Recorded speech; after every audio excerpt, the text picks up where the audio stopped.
Oke, halo, ketemu lagi bersama Tio Mahameru ya. Kamu sambil-sambil ngopi, tak ceritain ya.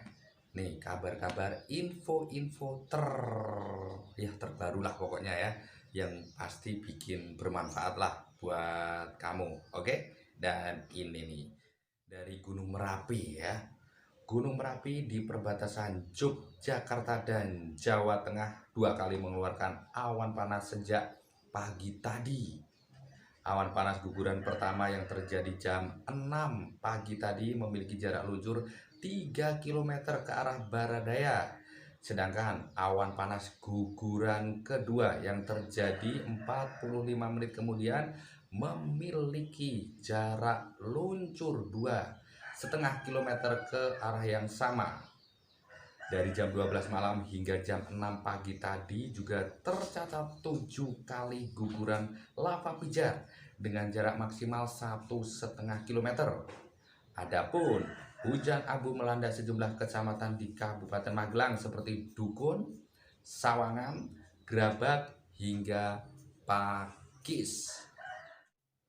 Oke nih, pembubaran hajatan. Satgas COVID-19 membubarkan acara resepsi pernikahan anggota DPR RI di Solo Sabtu lalu. Anggota DPR RI ini nekat menggelar resepsi pernikahan di masa PPKM level 4 di Solo. Informasi yang dihimpun, anggota DPR RI tersebut adalah Lulu Nur Hamidah. Satpol PP merazia hajatan tersebut setelah menerima laporan dari masyarakat. Satpol PP juga akan memanggil penyelenggara hajatan tersebut. Pihak manajemen tempat hajatan menjelaskan tidak ada acara pesta, hanya sekedar syukuran. Acara akadnya dilakukan di KUA Lawean dan acara tasakuran hanya dihadiri keluarga internal. Oke, selanjutnya penganiayaan nih ya. Nih, seorang anggota polisi yang baru saja dilantik dikeroyok seniornya hingga dirawat di rumah sakit. Korban merupakan anggota yang baru sebulan dilantik di Kesatuan Subdit Dalmas Polda Jawa Barat angkatan ke-45. Kuasa hukum korban mengatakan dugaan penganiayaan tersebut telah dilaporkan ke Polda Jawa Barat. Korban dipukul di bagian perut dan menjalani 2 kali operasi akibat pendarahan dalam di Rumah Sakit Sartika Asih Kota Bandung. Atas kejadian tersebut, keluarga korban menuntut dan meminta Propam dan Reskrimun Polda Jawa Barat mengusut dan memproses secara tuntas terduga para pelaku penganiayaan dan atau pengeroyokan terhadap korban. Tempat ibadah dibuka. Pemerintah mengizinkan tempat ibadah untuk dibuka kembali selama penerapan PPKM level 4. Hal ini tertuang dalam instruksi Menteri Dalam Negeri yang diteken Tito Karnavian kemarin. Meski dapat dibuka kembali, tempat ibadah di wilayah PPKM level 4 hanya bisa beroperasi maksimal 25% dari total kapasitas atau 20 orang. Para jemaah juga diminta untuk tetap menerapkan protokol kesehatan dengan ketat.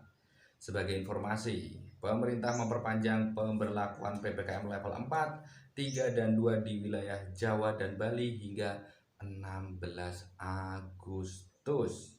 Sedangkan di luar Jawa dan Bali dilanjutkan hingga 23 Agustus mendatang. Nih, 17 Agustus identik ya pasti dengan lomba-lomba itu sebelum pandemi, dan ini dilarang ya. Ini. Pemkab Bekasi larang lomba Agustusan. Satuan Tugas Percepatan Penanganan COVID-19 Kabupaten Bekasi secara tegas melarang warga menggelar kegiatan perlombaan 17 Agustusan. Wakil Ketua Satgas COVID-19 Kabupaten Bekasi, Kombes Hendra Gunawan mengatakan, kasus COVID-19 masih terbilang tinggi. Ditambah saat ini sedang melakukan upaya penekanan angka kasus COVID-19.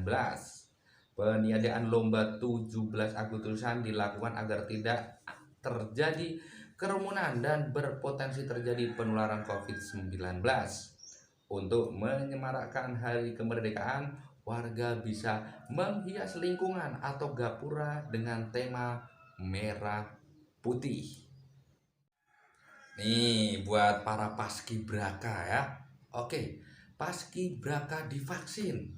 Seluruh calon paskibraka nasional 2021 yang mengikuti diklat di PP PON Cibubur, Jakarta Timur mengikuti vaksinasi COVID-19 untuk dosis kedua hari ini ya. Berarti Senin, berarti kemarin ya.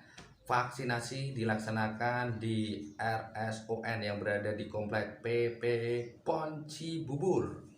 Menurut penanggung jawab kegiatan yaitu Deputi Pengembangan Pemuda Kemenpora Asrorun Niam Soleh, kegiatan vaksinasi kali ini disamping sebagai upaya menjaga kesehatan dengan mewujudkan kekebalan kelompok atau herd immunity, diharapkan menjadi teladan bagi masyarakat, khususnya terkait kontribusi pemuda mencegah dan menanggulangi wabah COVID-19.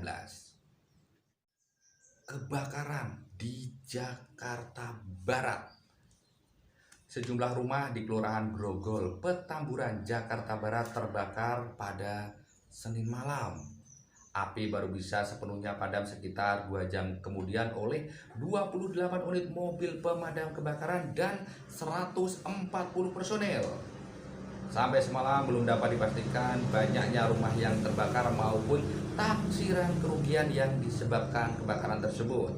Peristiwa ini merupakan kebakaran kedua yang terjadi di Kecamatan Grogol, Petamburan pada Senin. Sebelumnya sebanyak 48 rumah di Kelurahan Wijaya Kusuma juga terbakar pada Senin siang. Namun tak ada korban jiwa maupun luka-luka dalam 2 kebakaran tersebut. Messi hengkang, Barcelona rugi besar. Nih, kepergian Lionel Messi dari Barcelona tak hanya berdampak pada kekuatan tim, melainkan juga terhadap finansial klub. Menurut laporan Brand Finance, kepergian Messi akan membuat nilai merek Barcelona turun sebesar 11%, yang berarti mereka bisa kehilangan 137 juta euro atau sekitar 2,3 triliun dari penilaian merek-merek pada 2021. Laporan mereka untuk tahun 2021 menyebut bahwa Barcelona berada di belakang Real Madrid sebagai merek sepak bola paling berharga kedua di dunia. Klub Katalan itu juga akan menderita kerugian di tingkat komersial mengingat jersey dan merchandise klub lainnya akan terjual lebih sedikit tanpa Messi. Klub bisa kehilangan 77 juta euro atau sebesar 1,3 triliun untuk pendapatan komersialnya. Narkoba. Ditres Narkoba Polda Kalimantan Utara mengamankan 126 kg narkotika jenis sabu asal Malaysia yang rencananya akan disebar di Kalimantan. 4 orang kurir dan seorang narapidana diamankan terkait kasus ini.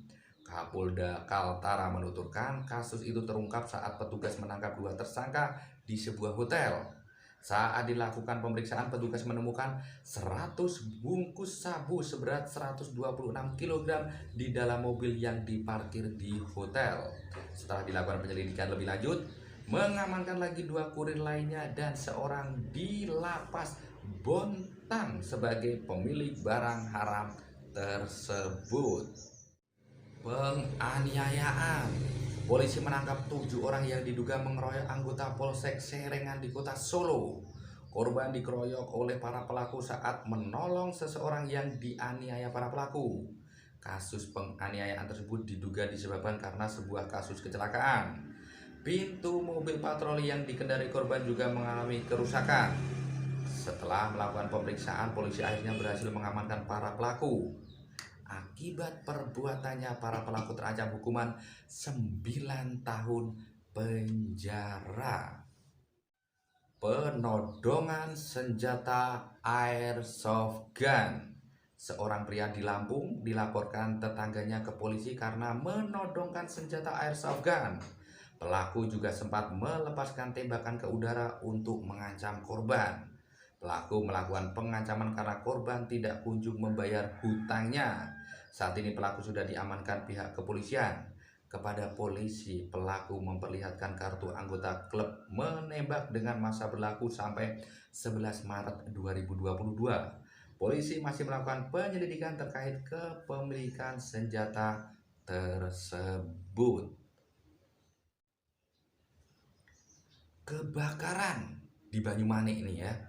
Gudang bunga hias di Banyumanik, Semarang ludes terbakar kemarin. Awalnya petugas damkar mendapatkan laporan kebakaran di sebuah lahan kosong. Setiba di lokasi kejadian ternyata yang terbakar sebuah gudang bunga hias. 5 mobil damkar diterjunkan ke lokasi untuk memadamkan api. Petugas sempat alami kendala berupa sumber air yang jauh dari lokasi kebakaran sehingga mengganggu proses pemadaman api menjadi lebih lama. Akibat kebakaran, pemilik bangunan mengalami kerugian hingga 300 juta. Belum diketahui secara pasti penyebab kebakaran tersebut. Bola ya, pecinta sepak bola nih Jawa Tengah ya. Oke, pelatih PSIS Semarang mundur. Pelatih klub sepak bola PSIS Semarang, Dragan Djukanovic mengundurkan diri dari jabatannya. Hal itu dikonfirmasi oleh CEO PSIS Yoyo Sukawi. Yoyo mengatakan Dragan mundur lantaran ketidakjelasan kompetisi di Indonesia. Meski demikian, pihak klub menghormati keputusan Dragan dan berharap pelatih kebangsaan Montenegro itu selalu sukses ke depannya. Dengan hengkangnya Dragan, untuk sementara PSIS akan dipimpin oleh asisten pelatih Imran Nahumarudi sembari mencari pengganti Dragan. Sebagai informasi, Kemenpora mengumumkan bahwa Liga 1 akan dimulai 27 Agustus mendatang, mundur 1 pekan dari jadwal yang ditetapkan PSSI.